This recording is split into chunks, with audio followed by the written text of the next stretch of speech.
This PowerPoint is the first lesson for Intro to Kinesiology. So, kinesiology, generally speaking, is the study of movement. It requires understanding of anatomy, physiology, physics, geometry, and it applies all of these concepts to human movement. When we look at biomechanics, biomechanics is the mechanical principle as how it relates to human movement. So I think of biomechanics as the mechanics of human movement, of how movement actually occurs. And we can look at human movement in two different ways. We can look at it statically, and we can look at it dynamically. Static biomechanics includes non-moving positions, such as sitting or standing. It is a non-moving type of position. Dynamic biomechanics includes anything with movement, so that could be walking, getting up from a chair, advancing, any type of movement. When we think about dynamic biomechanics, we break it down into our kinetics and our kinematics. Kinetics, this looks at the force that causes the movement, okay? So kinetics is the force that causes the movement, whereas kinematics is looking at the movement itself. So I think of kinetics as our moments, as our power. Our kinematics, I think of that as the angles that occur at the joint, the time that it takes to transition to different positions, the velocity, the mass. Okay? This image here is of a biomechanical motion capture. So what they do is they put retroreflective markers on patients' lower extremity, upper extremity, on their trunk, and they track the movement of the markers.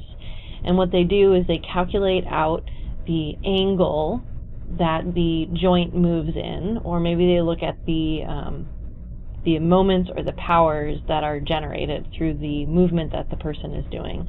So these two images here, these graphs I should say, are the knee flexion angle and the knee angle and the ankle angle. Positive is flexion on the top graph, and positive on the bottom graph is dorsiflexion. So essentially what they're saying is that as the person moves through the gait cycle, this is the angle that occurs at the knee joint. Same thing at the ankle. This is the angle that occurs at the ankle as the person goes through the gait cycle. These purple things on the floor, these are ground reaction force plates. So as somebody steps on them, we get, you can see a little bit this red arrow, a vertical displacement, okay, of the movement of the individual. And I think of that as more of our kinetics.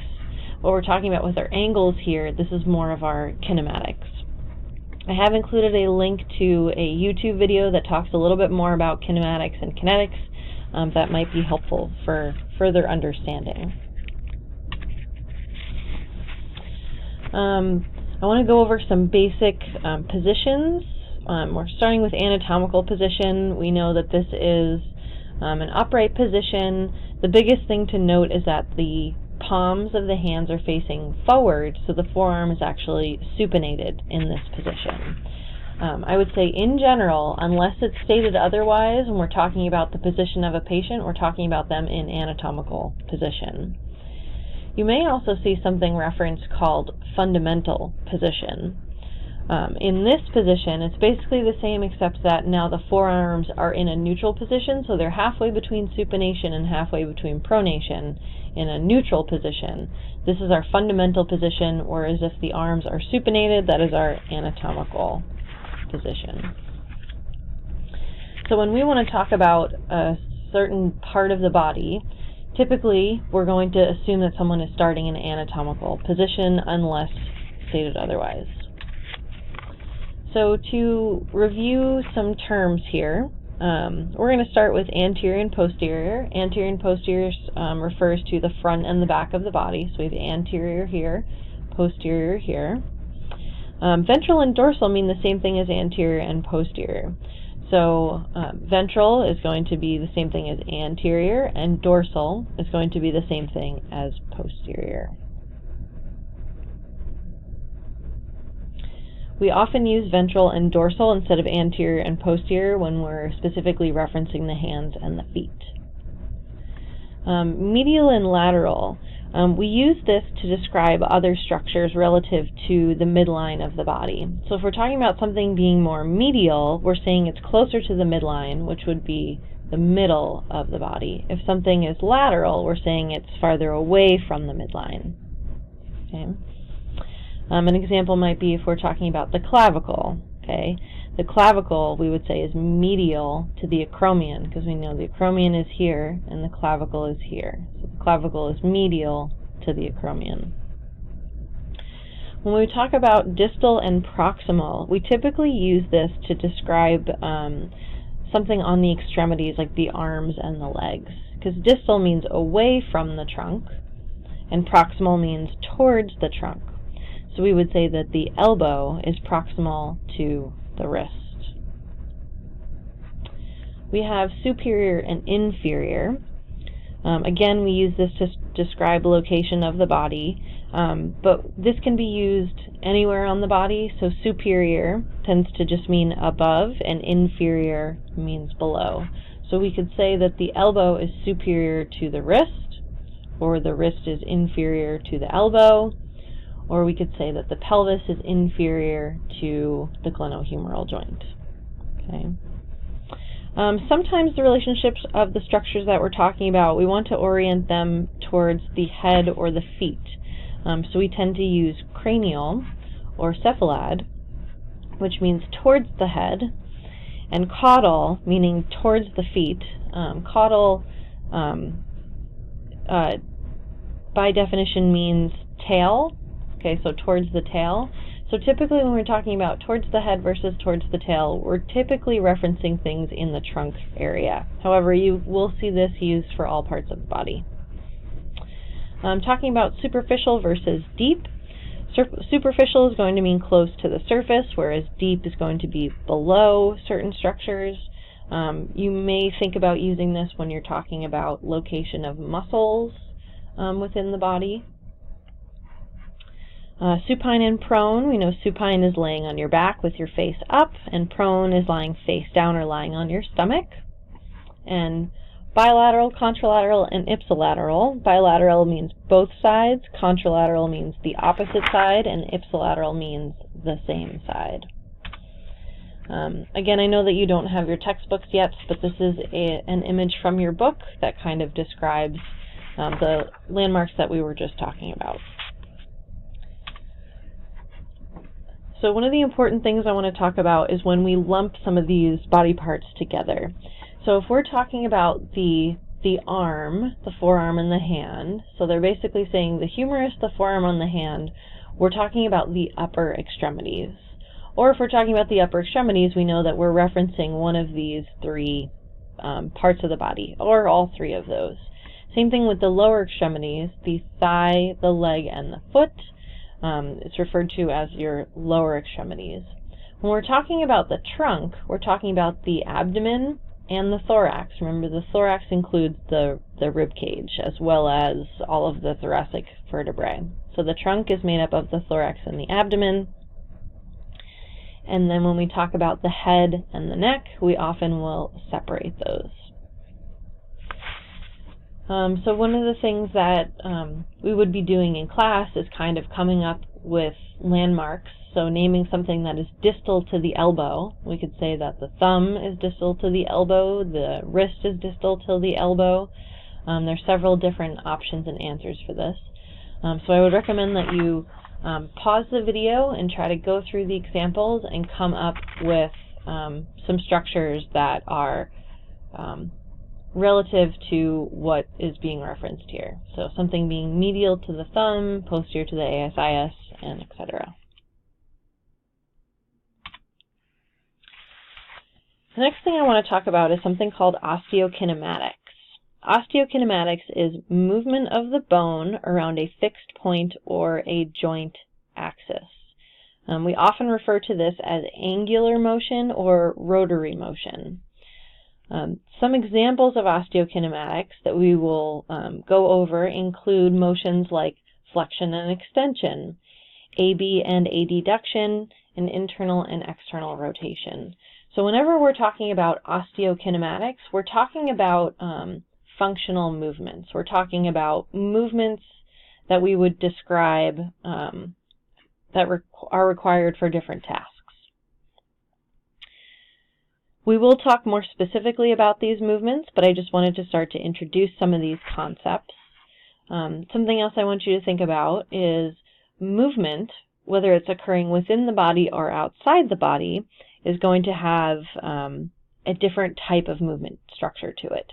So most movement that occurs within the body, so I think of this example here. So this person is sitting and they're doing knee extension as they straighten their knee and then knee flexion. So we say that this osteokinematic motion happens in an angular fashion. When we're talking about movement that occurs outside of the body, so some of you may have done some of this, so you're on a sled moving down a hill, so the body itself is not moving within itself, but the whole structure is moving together. So this movement is occurring outside of the body. The body is moving a certain amount of distance in the same direction. So this is considered a linear type of movement.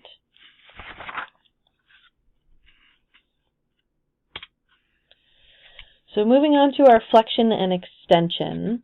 So flexion is bending the movement where one bone moves towards another. I think of this as you're bringing two segments together. I will say that your book can be a little confusing about this. When they talk about flexion, they're saying that it's causing a decrease in the angle of the joint. So if we're doing elbow flexion, we're bringing the forearm towards the humerus. So that angle is getting smaller. However, I will say that when we move on to third semester and we start actually measuring this with our goniometer, the way that we measure that, though, is not a smaller value. We actually say that your arm being completely straight in full extension is 0, and then as we bring the forearm towards the humerus, yes, that angle is getting smaller, but we say that the elbow joint itself has gone a larger distance. So that's why this can be a little confusing. For this class, I am going to be testing you based on what is in your textbook, so follow along with the slides and follow along with your book, but I do want you to understand the concept of our angles. There are some exceptions when we talk about flexion of the body. Most of the parts of our body, we talk about elbow flexion, knee flexion, shoulder flexion. At the ankle, we have something called plantar flexion. So we are flexing the foot, but moving it in a flexed position kind of away from the body or down. The other thing that is often confusing is when we talk about flexion of the wrist. It's often referred to as palmar flexion, okay, because we're flexing towards the palmar side of the hand.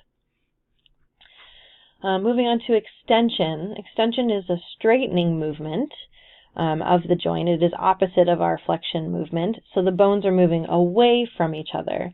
This often means returning to our anatomical position after being in a flexed position. So again, sometimes this can be a little confusing because we're moving into extension even though we may not be fully extended. The exception to this, again, is at the ankle. We have dorsiflexion, which is the same motion as extension, but we do call it dorsiflexion. Hyperextension, this is when you're continuing to extend beyond anatomical position. So there is some variability between this. I have a couple images to kind of explain this a little further. So let's start looking at the cervical spine at the head. So if we bring our chin towards our chest, we're moving into flexion, okay? If we move our head back to the starting position, that your book is defining as moving into extension. Whereas it's saying if you're going beyond anatomical position, you're moving into hyperextension. I will say that this is a little variable between clinicians. You may find that what your book is saying is hyperextension, some clinicians are calling extension. So just keep that in mind. We're going to go based on your textbook for the exam.